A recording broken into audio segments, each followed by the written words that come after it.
हमारे पास ही आ रहा हूँ, तो जन्नत में ज़रा रिज़र्वेशन ओपन रखना। भाई अब डीटीएच की तो भाई रिज़र्वेशन ऑफ़िसर हमारी इंडियन आर्मी है, तो इंडियन आर्मी अब मैं एप्लीकेशन लगाता ना तो डायरेक्ट टिकट दिलवा देते वो। तो इतनी इतनी जल्दी तो और वैसे भी जो नारे जहन्नुम में जलेगा, उसे तो वैसे ही जन्नत नहीं मिल सकती ना। जन्नत के लिए बॉडी सिंगल पीस चाहिए, वो तो है नहीं, वो तो टुकड़ों में है। तो ये महिला डॉक्टर शाहीन, इसका भाई भी पकड़ा गया, उसके भी पूछताछ हो रही, वो भी डॉक्टर है। ये बड़ा नेटवर्क है सर। विडंबना ये है कि जिहादियों का टाइप बदल गया। देखिए, जब अनपढ़ होता है जिहादी, वो पत्थरबाज बनता है, पत्थर फेंकता है। जब पढ़ा लिखा हो जाता है तो बमबाज बनता है। तो पत्थरबाज से बमबाज का सफर पढ़ाई ट्राई करती है। 3000 किलो एक्सप्लोसिव्स लाना पढ़े लिखों का काम है। अनपढ़ होता तो पत्थरबाजी करता ना, 100 रुपए 500 रुपए लेके। पढ़ा लिखा दिया आपने, नया कश्मीर का मॉडल है आपका, नए कश्मीर का सपना है, नए कश्मीर के मॉडल में ये बमबाज बन गया। अब ये बम बनाता है लोग को मारने के लिए। इतना बम था कि बेरूत जैसा धमाका और बॉम्बे जैसे धमाका प्लान ही था, और टारगेट दिल्ली थी। बॉम्बे जैसा, बेरूत जैसा धमाका और बॉम्बे जैसा विनाश, ये टारगेट था। और इनके वीआईपी वीआईपी भी जाहिर सी बात है टारगेट पे थे। और ये जो इनका आका पाकिस्तान, उसको हिंदुस्तान से नफरत नहीं है, पाकिस्तान को हिंदू से नफरत है। और कश्मीर एक ऐसी धरती है जिसने आपको अभिनव गुप्त दिया, जिसने आपको भैरव तंत्र दिया, जिसने आपको प्राचीनतम से प्राचीनतम ज्ञान दिया। शिव की भूमि है कश्मीर। और जब ये तभी पहली शताब्दी से Kashmir was considered as a cradle of civilisation, तभी सभी आक्रांता कश्मीर आए। और अब जब लोग कन्वर्ट हो गए, तो जब ये काम कन्वर्ट हो गए, तो वहां एक, देखिए मैं आपको बताता हूं, एक कश्मीर का डॉक्टर है आदिल, एक है उमर, एक चार्टर्ड अकाउंटेंट है दानिश, ये कश्मीरी नहीं है, तो ये भी एक मॉड्यूल चला रहा था। इंजीनियर मॉड्यूल चलाते हैं, जानते हैं आप। एक प्रोफेसर भी था कश्मीर का, नाम था अफजल गुरु, वो पार्लियामेंट पे अटैक करता है। तो इंजीनियर, डॉक्टर, चार्टर्ड अकाउंटेंट, एक हेडमास्टर का बेटा था जहादी, नाम था बुरहान वानी। बस 30-32 गर्लफ्रेंडें थी। और एक एमएससी मैथमेटिक्स था, नाम था रियाज नाइकू। ठीक है। तो दिन ब दिन मुझे लग रहा है जहादियों की पढ़ाई लिखाई का लेवल बढ़ रहा है। हमारी जो स्कीमें हैं, आपके पास, हमारे पास बहुत पैसा आ गया है, सोफिस्टिकेटेड जहादी बनाते हैं आजकल हम। जब तक अनपढ़ थे तब तक पत्थर चलाते थे, आजकल पैसे आ गए तो सीधा अमोनियम नाइट्रेट और आरडीएक्स का कुछ मिला जुला कंपाउंड बनाते, डेडली कंपाउंड कॉकटेल बनाते। और इस सारे प्रकरण में हम एक चीज भूल रहे हैं, जिसको मैं बार बार हर मीडिया चैनल से रिएटरेट करा रहा हूं। भाई, राइसिन वालों को मत भूलिएगा। राइसिन इज टेस्टलेस, ऑर्डरलेस, इसका कोई एंटीडोट नहीं। If it gets into air और it's contaminated, whatever, heart attack करता तुरंत आदमी को, हम कुछ नहीं कर सकते। It can kill lakhs of people. तो अब Bharat is faced with white collar जहाद, Bharat is faced with chemical जहाद।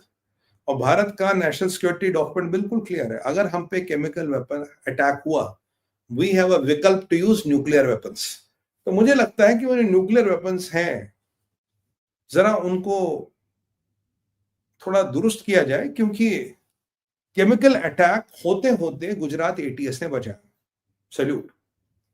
अगर वो जिहादी कर पाता, और वो भी डॉक्टर है, वो भी डॉक्टर है सर, तो अगली बार क्या, अब अगला कोई जहाज नीचे गिरेगा, किसी कोई पायलट होगा और वो जहाज ठोक देगा नीचे, हो सकता है।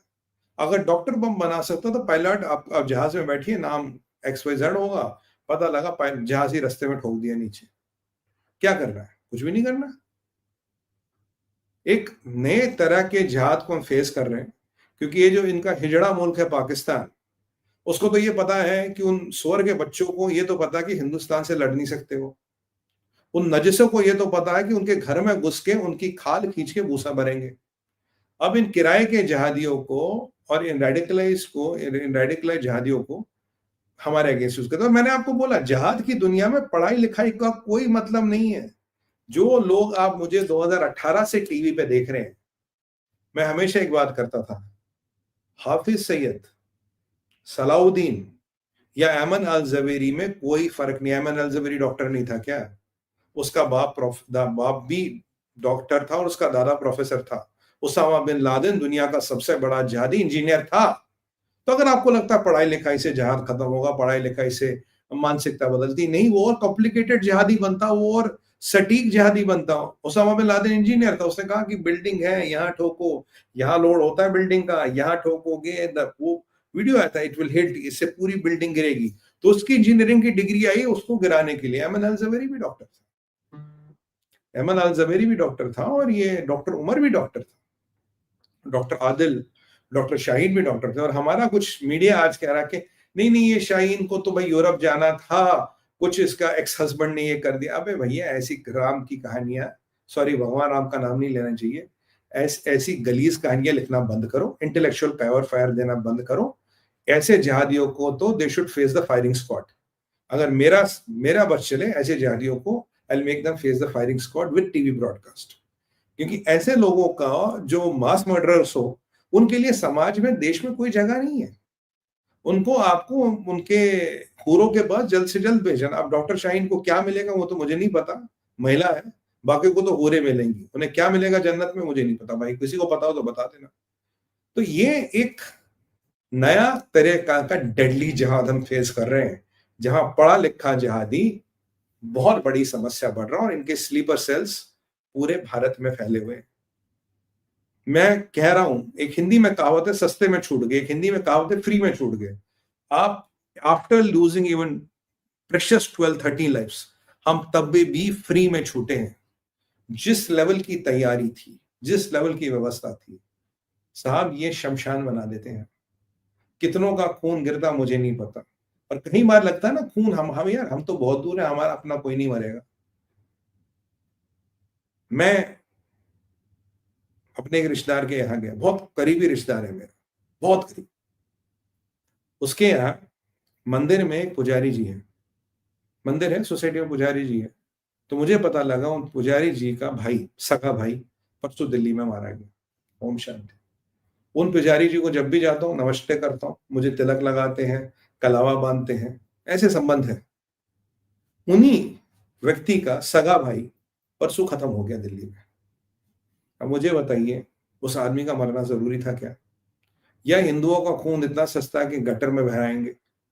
और आज भी विडंबना यह है कि पॉलिटिकल करेक्टनेस है साहब, आज भी हम इसको इस्लामिक टेरर कहने को तैयार नहीं है। मैंने तो खूब टीवी चैनलों पे कहा इस्लामिक टेरर, आप देखा होगा मुझे, मैंने खूब कहा इस्लामिक टेरर। इस्लामिक टेरर है, ये व्हाइट कॉलर जिहाद है, ये आपका केमिकल जिहाद है, यू आर फेसिंग केमिकल जिहाद में। और उसका विकल्प क्या करना आपको पता है, उसका विकल्प क्या करना आपको जानते हैं।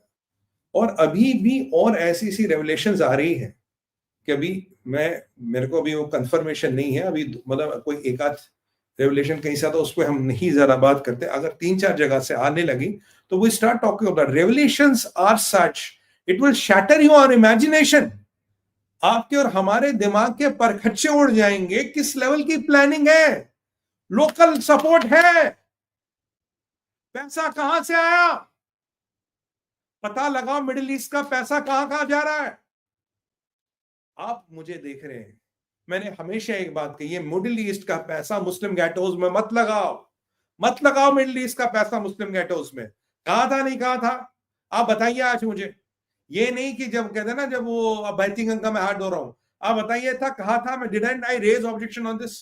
कश्मीर में मुस्लिम गैटोज में मिडिल ईस्ट में पैसा मत लगाइए, मिडिल ईस्ट का पैसा लगना कहीं भी लगाइए, इन्वेस्टमेंट का स्वागत है, बट नॉट इन मुस्लिम गैटोज। कहा था नहीं कहा था, बताइए बताइए, आप मुझे जानते हैं, कहा था नहीं कहा था? मैंने बिल्कुल कहा था मत लगाइए। मैंने कहा था एक दिन ये बहुत बड़ी त्रासदी बन सकती है। वही वाली बात है ना कि $90 ईमान के, $10 जिहाद के।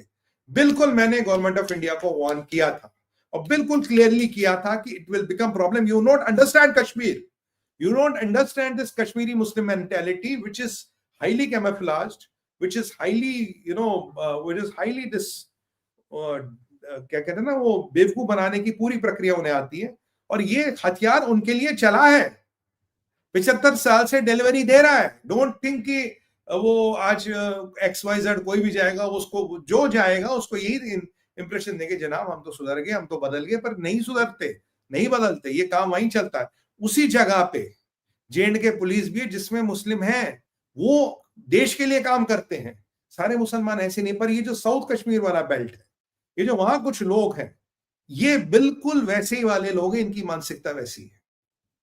और जब तक हम इन सांपों को आइडेंटिफाई नहीं करेंगे, इन जहादियों को आइडेंटिफाई नहीं करेंगे, तब तक आप समझेंगे नहीं। और मैं आपको बहुत क्लियर कहा था, Pakistan was made as eastern flank of Medina. Pakistan का और कोई काम नहीं था। आप इस चक्कर में मत रहिए कि पाकिस्तान जी जनाब इसलिए बना था, इसलिए बना था, इसलिए मैं बना था। मैंने आपको बोला कि Pakistan was made as eastern flank of Medina, और पाकिस्तान का कोई काम ही नहीं है, उसका काम ही इस्लामाइजेशन करना है।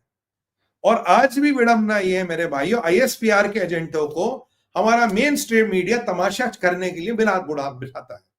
आईएसपीआर के एजेंट आज भी बैठे थे। क्या इनको नहीं पता ये आरजू काजमी किसके लिए काम करती है? पता है ना आईएसपीआर के लिए काम करती है। तब भी बिठा रखा था। आरजू काजमी आप बोलिए, अगर टीवी चैनल नहीं चलाना तो बंद कर दो यार, औकात नहीं है टीवी चैनल